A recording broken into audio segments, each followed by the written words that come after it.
collaborant davantage sur NORAD.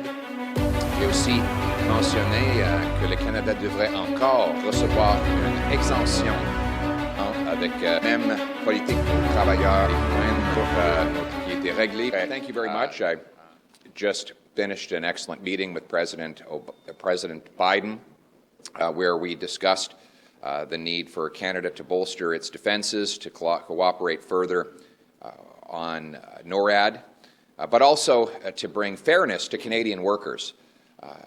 After Prime Minister Trudeau took office, the United States slapped us with Buy America rules that discriminate against our workers and new tariffs on our softwood lumber, two issues that Prime Minister Harper had resolved with the earlier Bush and Obama administrations. So I sought an end to softwood tariffs and an exemption for Canada for Buy America. Finally, I encourage the President to remove vaccine mandates on Canadians crossing into the United States. The U.S. government no longer requires vaccination for its own citizens to cross the border. Canada allows Americans who are unvaccinated to come here. There are millions of good, decent, honorable people who, through a personal medical decision, are discriminated against at the border, and I encouraged the President to lift those restrictions to allow them freedom of mobility across our southern border. In essence, what we have to do is bring it home for our country, bring home our jobs, bring home our industry, bring home our paychecks, bring home security, and bring it home for this country. Thank you very much. Qu'est-ce qui arrive avec l'invitation ce soir? C'est pas tout à fait clair. Votre bureau a dit que vous n'aviez pas été invité. Avez-vous été? Excellent response. President Biden wants to be a friend of Canada, and I know that if our government had raised these issues with him, he probably would have been more responsive. If we had a Prime Minister who was fighting for our forestry workers and our construction workers and for Canadians who are not vaccinated, I'm sure that the President would have received those interventions very well. But I don't believe that Prime Minister Trudeau has pushed and fought on behalf of Canadians. But I have to say that President Biden was very receptive. He wants to be a good friend and neighbor to Canada, and that's why I was so encouraged with our meeting. How do you feel when Biden asked you to stand up in regards to the remarks about gender parity in the governments? Well, we support gender equality for all Canadians. How do you feel personal? Like, what is it like? This was your first time meeting the president. Just give us your personal impressions. Well, he's I shared with him that we both have Irish blood. My biological grandmother was Molly Malloy, and my biological grandfather was Patrick Farrell. And of course, it doesn't get more Irish than Biden. And so we just both agree that there are only two types of people, those who are Irish and those who wish they were.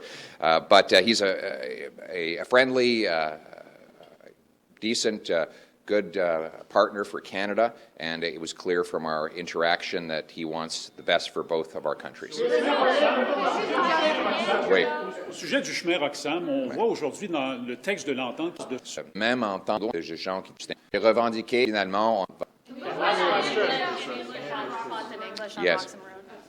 We never had a problem at Roxham Road or any sort of problem with mass illegal migration before Justin Trudeau. Even though we had the same 6,000-kilometer border, we had the same safe third country agreement, we never had this problem until Justin Trudeau created the infrastructure and gave the message that this was the right way to come to Canada.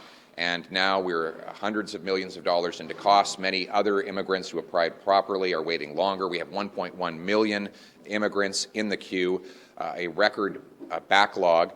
This is the broken immigration system that Justin Trudeau has created. We hope that he will undo some of the damage he caused in this new agreement with the United States of America. We will watch very carefully. Our view is that we should close Roxham Road, but more quickly process the lawful immigrant applicants, including refugees, so that we can bring more brilliant Canadians to help build our country. But did it come up in the meeting? I'm wondering what you make of the way President Biden right now is approaching green transition, the billions, in fact, that he is spending on this, the pressure that's on Canada to match it financially, and where you stand on all of that, whether it is the government ought to be matching what Biden is doing or how you see that.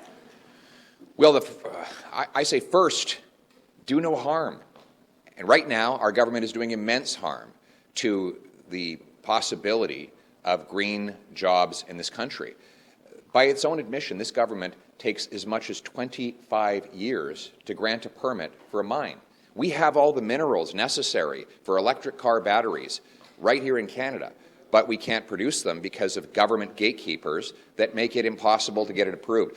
The Ring of Fire in Ontario has been talked about for 15 years. The First Nations there have been waiting 5 years for a permit for a highway to get to the Ring of Fire, and they don't even have a shovel in the ground yet. So the biggest problem is government gatekeepers that prevent us from permitting mines, factories, and other necessary green infrastructure to get these things built. So a Poilievre government will get out of the way so that Canadians can get things done, and we will bring home the production of all kinds of energy to this country. One last question. Did Roxham Road come up at the meeting? Did the President raise it, or did you raise it? Please tell me, sir. He did not, because I have not had an opportunity to comment on the proposed arrangement that they brought forward, so I didn't want to make an uninformed comment. I want to take some time to study what it is that they're proposing before I bring it up. Okay, thank you. Following recent allegations about Han-Dong. Well, first of all, I think it was very moving and very touching to have the two Michaels here, two courageous men who survived unimaginable hell, and I was very heartened that everyone in the chamber gave them such a warm welcome. I'm not going to pass judgment on these allegations because I don't know all the facts, but I will say this. Only a public inquiry can get to the bottom of this. And I note that Mr. Han-Dong has actually voted in favor of a public inquiry.